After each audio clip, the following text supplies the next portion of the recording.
Hello friends, welcome to SSC coaching centre. दोस्तों, आज मैं आपको गणित के सबसे समझदार वाले सवाल कराऊंगा। जो समझदारी आपने अभी तक नहीं दिखाई वो समझदारी अब आप दिखा दीजिए, क्योंकि ग्रुप डी यूपी पुलिस में सिलेक्शन लेना है तो अब आपको समझदार बनना पड़ेगा।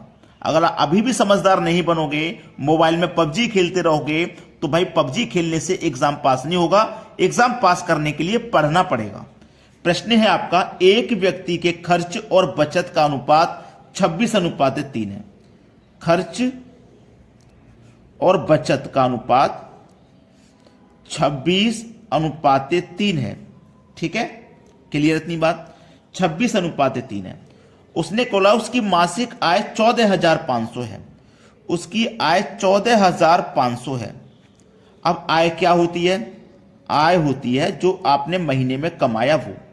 ठीक है, जो आपने कमाया उसी में से आप खर्च करेंगे और उसी में से आप बचत करेंगे। दोनों काम आय में से ही होंगे, है ना?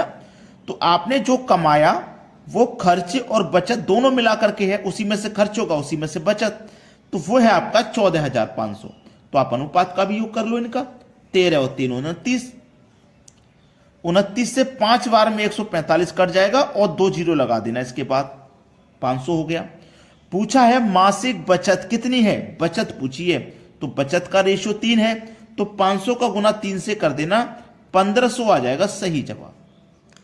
आपके सवाल का सही जवाब 1500 सी ऑप्शन में दिया गया है, बिल्कुल सही है। अब बच्चे नए जो पहली बार हमारी वीडियो को देख रहे हैं वो लाइक कर दें, और जो रेगुलर देखते हैं वो तो लाइक करेंगे ही। जो पहली बार देख रहे हैं उनसे मैं कहूंगा कि वीडियो को लाइक करें और चैनल को जरूर सब्सक्राइब कर लें। अब देखते हैं अगला सवाल।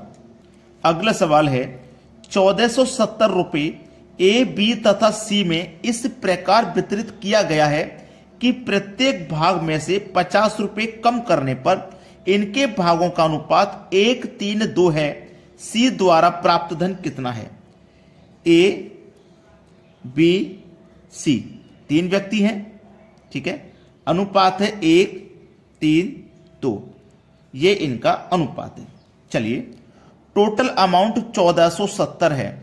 अब प्रत्येक में से 50 रुपए कम करेंगे, यानी कि 50 ए के भी कम करेंगे, 50 बी के भी कम करेंगे, 50 सी के भी कम करेंगे। तो टोटल कितने कम कर देंगे? 150 कम कर देंगे। तो 1470 में से 150 कम किया तो बचा कितना? 1320। यही तो बचा। अब अनुपात का योग कर लो। 1 और 3 4 और 2 6। इस योग में अनुपात के योग से डिवाइड कर दीजिए। 6 दूनी 12, 1 बचेगा 12, 6 दूनी 12, 1 0, 220 बार में कट गया। ठीक है, बोला है सी द्वारा प्राप्त धन कितना? तो सी द्वारा, सी का रेशियो कितना है? 2। तो आप 220 का गुना 2 से कर दोगे तो ये हो जाएगा 440। लेकिन ये अभी आंसर नहीं है भाई। 440 ऑप्शन में दिया गया है, आंसर ये नहीं है। क्यों नहीं है? आंसर अभी बता देते हैं। जो 50 रुपए आपने माइनस किए थे ना, उसको तो जोड़ दो। जो 50 रुपए आपने पहले हटा दिए हैं उसे हटा के आया है ये आंसर, उसको शामिल कर दो इसमें, तब सही जवाब आएगा 490। ठीक है, क्लियर हो गई? ये तो प्रश्न का कंफ्यूजन है। एग्जामिनर ऐसा सवाल आपको क्यों देता है? क्योंकि आप कंफ्यूज हो जाएं। कंपटीशन ऐसे सवालों से ही कठिन होता है भाई। ऐसे सवालों को करना सीख लीजिए। तो हमारे सवाल का सही जवाब 490 सी ऑप्शन। चलिए अब देखते हैं अगला सवाल। अगला सवाल है, दो संख्याओं का अनुपात 3:4 है तथा इनका एलसीएम 84 है, तो इनमें सबसे बड़ी संख्या है। दो संख्याएं हैं, पहली संख्या ये हो जाएगी, दूसरी संख्या 3:4 है इनका अनुपात, और इनका जो एलसीएम है ना वो दिया गया है 84। एलसीएम दिया गया है 84। जब हमारे पास एलसीएम है तो हमें अनुपात का भी एलसीएम लेना पड़ेगा। जब योग होता है तो अनुपात का योग लेते हैं, ऐसे ही जब एलसीएम होगा तो अनुपात का एलसीएम लेना होगा। तो 3 और 4 का एलसीएम कितना होता है? 12।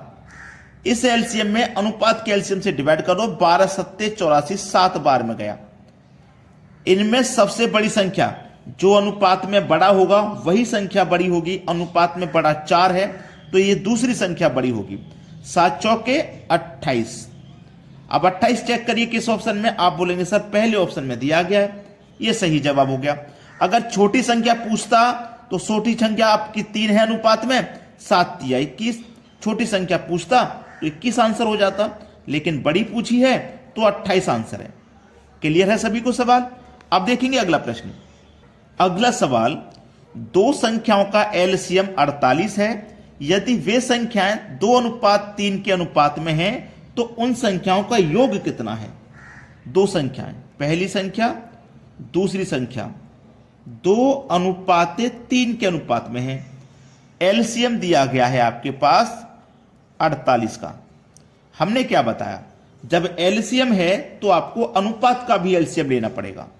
तो आपके पास एलसीएम है तो अनुपात का एलसीएम लीजिए। 2 और 3 का एलसीएम हो जाएगा 6। 6 अट्ठे 48, 8 बार में कट गया। संख्याओं का योग पूछा है तो योग का मतलब दोनों संख्याएं निकाल लो, फिर इनको जोड़ दो। 8 तिया 24, 8 दूनी 16। अब इन्हें जोड़ दो, योग पता कर लो। 16 और 24 को जोड़ेंगे तो ये हो जाएगा 40, मतलब 40 है आपके सवाल का सही आंसर। आप इनको देखो ऐसे भी जोड़ सकते थे, पहले इनका अनुपात जोड़ लो। 3 2 5 अनुपात जोड़ लिया ना, 8 पंजे 40, 40 हो गया ना। फिर भी तो आप अलग अलग निकाल के जोड़ोगे या सीधे अनुपात को जोड़ के ही मल्टीप्लाई कर दो, आंसर एक ही आएगा। चलिए अब देखेंगे अगला सवाल। अगला सवाल है 2/3, 4/9, 5/6 का एलसीएम क्या है? ठीक है, इनका एलसीएम पूछा है। तो देखो, जब भी फ्रैक्शन वाली संख्या का एलसीएम पूछे या एचसीएफ पूछे, कुछ भी पूछे, दोनों में से जो पूछा गया है वो आपको ऊपर वाली संख्या का निकालना पड़ेगा। जैसे एलसीएम पूछा है तो ऊपर वाली संख्या का एलसीएम निकालेंगे, यानी कि 2, 4 और 5 यही तो है ऊपर वाली संख्या, इनका एलसीएम निकालिए। 2, 4, 5 का एलसीएम हो जाएगा 20। ठीक है, निकाल लिया ना। अब देखो, इसके ऊपर 20 है, इसके ऊपर 20 है। एक के ऊपर होता तो हम उसी को सही कर देते, लेकिन अब आपको करना क्या है, एलसीएम पूछे तो ऊपर वाली संख्या का एलसीएम निकाल लिया। अब नीचे वाली संख्या का एचसीएफ निकालो। एचसीएफ तो आपको 3, 9, 6 का एचसीएफ मिलेगा 3 वो संख्या है जो इन सभी को काट रही है। तो 20 के बटे में 3 बी ऑप्शन में दिया गया है। ये आपके सवाल का बिल्कुल सही जवाब है। समझ में आ गया ना? अब देखते हैं अगला प्रश्न। अगला सवाल 1, 3, 5, 7, 9, 47, 49 तक जा रहे हैं। इनका औसत बताना है, क्या होगा। ये सभी विषम संख्या हैं, इनका औसत बताना है। देखो, सभी में आप अंतर चेक करोगे। 1 और 3 में 2 का अंतर, 3 और 5 में 2 का अंतर, 5 और 7 में 2 का, 7 और 9 में 2 का, यहां 2 का, यानी कि अंतर 2 का चल रहा है। जब आपका अंतर समान हो तो फर्स्ट, ठीक है, प्लस लास्ट डिवाइड बाई 2 कर देना, औसत निकल के आ जाएगा। First 1, last 49 divide by 2। 49 और 1 50 डिवाइडेड बाई 2 कर दीजिए। कितना आ गया भैया? 25। आपका औसत कितना आ गया? 25 आ गया। ये आपके सवाल का है सही जवाब, पहला ऑप्शन। तो सभी बच्चे वीडियो को लाइक और शेयर सभी बच्चे करेंगे और हमें कमेंट में बताएंगे कि आपको हमारे वीडियोस कैसे लग रहे हैं। ठीक है दोस्तों, धन्यवाद।